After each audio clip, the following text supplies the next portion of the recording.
जय हिंद दोस्तों। आपने खान सर का नाम तो सुना ही होगा, जिनका पढ़ाने का देसी अंदाज इतना शानदार है कि जिसका पढ़ाई में मन ना लगता हो वो भी पढ़ने लग जाए। खान सर से उनके बारे में जब भी पर्सनल सवाल पूछे जाते हैं तो वो अक्सर कहते हैं कि कुछ सीखना है तो मेरी कहानी से सीखो, मेरी मेहनत से सीखो, नाम में क्या रखा है। तो आज उन्हीं खान सर के बारे में जानेंगे कि क्यों वे यूपी के होकर उन्होंने बिहार में इंस्टीट्यूट शुरू किया, क्यों जेसीबी चलाना और वेल्डिंग करना सीखना पड़ा, क्यों खान सर पर बम फेंका गया, बजरंगबली का भक्त वो खुद को कब और क्यों कहते हैं, वो क्यों कहते हैं कि हमने गरीबी को इतना पास से देखा है जितना आपने अपनी पत्नी को नहीं देखा होगा। तो शुरू करते हैं आज उनका सफ़र। इनका जन्म 11 दिसंबर 1992 को देवरिया गोरखपुर यूपी में हुआ था। कई चीज़ें इनके बारे में जिन्हें खान सर ने खुद तो क्लेम नहीं किया है, पर इंटरनेट पर जानकारी के अनुसार इनका नाम फैसल खान है। माता पिता के अलावा इनका एक छोटा भाई है जो कि आर्मी में है। पिता भी आर्मी से रिटायर हैं तथा माता जी हाउसवाइफ हैं। इनकी माता जी बिहार से हैं। तो जब ये अपनी माता जी के साथ अपने ननिहाल जाते थे तो वहाँ की शिक्षा व्यवस्था काफ़ी बदहाल थी, जिसे देखकर उन्होंने अपना कोचिंग सेंटर मुसल्लापुर पटना बिहार में शुरू किया। अपनी प्रारंभिक शिक्षा इन्होंने गोरखपुर से ही परमार मिशन स्कूल से की। अपनी बीएससी और एमएससी इन्होंने इलाहाबाद यूनिवर्सिटी से की। एक इंटरव्यू के दौरान बताते हैं कि पहले इंग्लिश मीडियम से 8 तक पढ़ाई की, तब ये एक एवरेज छात्र थे। 40 में से इनका नंबर 37वां ही होता था। अपने आप को बैक बेंचर बताते हैं। इनका कहना है कि इन्हें समझ ही नहीं आता था कि टीचर क्या पढ़ाते हैं, लेकिन जब वही बात इनके दोस्त इन्हें हिंदी में समझाते तो इन्हें समझ में आ जाता था। तो मजाक करते हुए कहते हैं, मतलब गलती हमारी नहीं थी बल्कि टीचर की थी। तो हिंदी मीडियम में आ गए, जहां इन्होंने अपनी स्टडीज़ में इम्प्रूवमेंट करना शुरू किया और 1-2 साल में वही टीचर इनकी तारीफ करने लगे।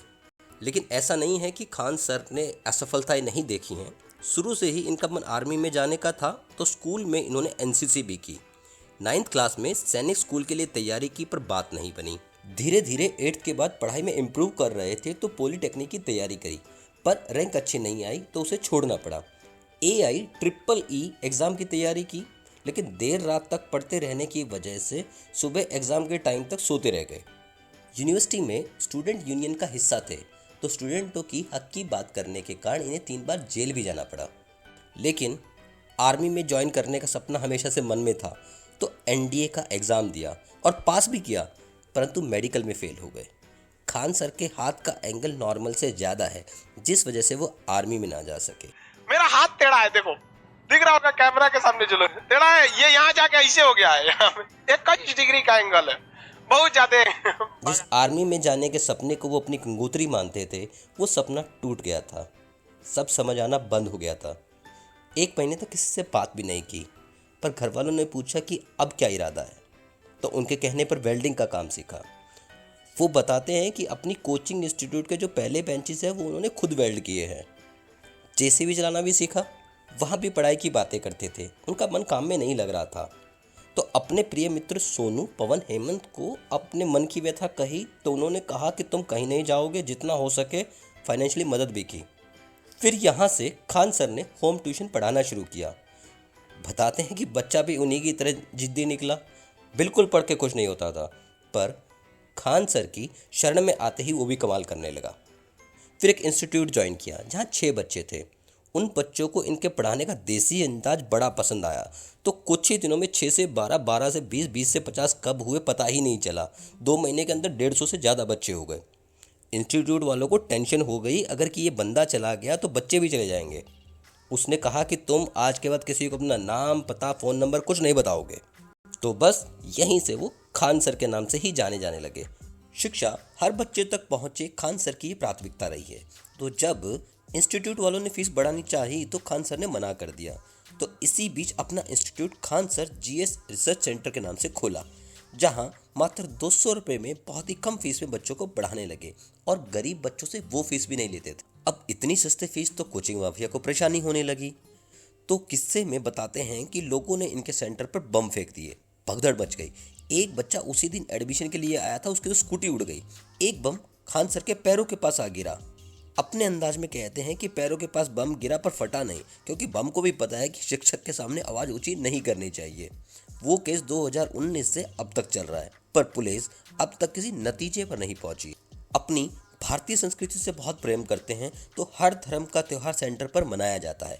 रक्षाबंधन पर काफ़ी लड़कियां इन्हें राखी भी बांधती है, तो कंट्रोवर्सी हो गई थी कि एक्चुअल में इनका नाम अमित कुमार है, क्योंकि कई वीडियो में आप देखेंगे कि बच्चों की पिटाई भी खूब करते हैं, ये कहते हुए कि हम बजरंगबली के भक्त हैं, ये शरारत यहाँ नहीं चलेगी। तू हमारे सामने तू टैडी देगा, हम बजरंग बली के भक्त हैं। इनकी कॉलर ट्यून पर भी गायत्री मंत्र लगा हुआ है, तो कई कट्टरवादी लोग इनसे सवाल भी करते हैं, पर ऐसे लोगों को अनसुना करते हुए बच्चों के भविष्य पर ध्यान देते हैं। 2020 में लॉकडाउन हुआ तो और कोई रास्ता नहीं था, इसलिए इन्होंने ऑनलाइन पढ़ाना शुरू किया। तो यूट्यूब पर ये ऐसे छाए कि बच्चों के साथ साथ बड़े भी इनके मुरीद हो गए। रवीना टंडन जी भी इनके एक फॉलोअर हैं। जब कपिल शर्मा शो पर पहुंचे तो ये बात पता चली। इनके पढ़ाने का अंदाज इतना शानदार है कि सब इन्हें सुनना पसंद करते हैं। इनका कहना है कि पढ़ाई इतनी इंटरेस्टिंग है कि उससे प्यार कैसे ना हो। हम ये चैलेंज करते हैं कि हम पढ़ाएंगे, हिम्मत है तो तुम भूल के दिखाओ। आज यूट्यूब पर इनके 2 करोड़ से ज़्यादा फॉलोअर हैं। सोशल प्लेड की एक रिपोर्ट के अनुसार खान सर की यूट्यूब चैनल से कमाई लगभग 17 से 18 लाख पर मंथ है। इनका coaching app Khan sir official के नाम से प्ले स्टोर पर है, जिसमें लगभग सभी कोर्स 200 रुपये में मिल जाते हैं। अपनी यूट्यूब वीडियो खुद ही एडिट करते हैं और अपलोड भी करते हैं। कोई टीम नहीं है, कहते हैं जय हिंद से शुरू करते हैं और जय हिंद पर ख़त्म करते हैं। बाकी हम सब एक फ्लो में बोल देते हैं, तो ज़्यादा काट छाट नहीं करनी पड़ती। ऑनलाइन ऐप के अलावा बड़े बड़े हॉल में 4 से 5 हज़ार बच्चे एक साथ बड़ी बड़ी स्क्रीन की हेल्प से पढ़ते हैं। खुद एवरेज 6 से 8 घंटे पढ़ाते हैं और एग्ज़ाम के टाइम 12 से 15 घंटे भी पढ़ाते हैं। सवाल पूछा गया कि इतने बच्चे एक साथ पढ़ पाते हैं, डिसिप्लिन कैसे मेंटेन होता है? तो इनका कहना था कि जिस दिन पढ़ाई समझ आने लगेगी तो बच्चे क्लास में खुद ही ध्यान लगाने लगते हैं, डिसिप्लिन बना रहता है। खान सर का कहना है कि देश के सबसे बेस्ट टीचर के साथ जो यूपीएससी का कोर्स 2.5 लाख रुपए में मिलता है, वो कोर्स आज हमने 7,500 रुपये में बना दिया है उन्हीं टीचर के साथ, ताकि हर बच्चा पढ़ सके। और अगर किसी बच्चे के पास इतने पैसे भी नहीं हैं तो वो फ्री आकर पढ़े। उनका सपना है कि भारत फिर से विश्व गुरु बने। उनके अंदर का फौजी देश के भविष्य के लिए हमेशा लड़ता रहता है।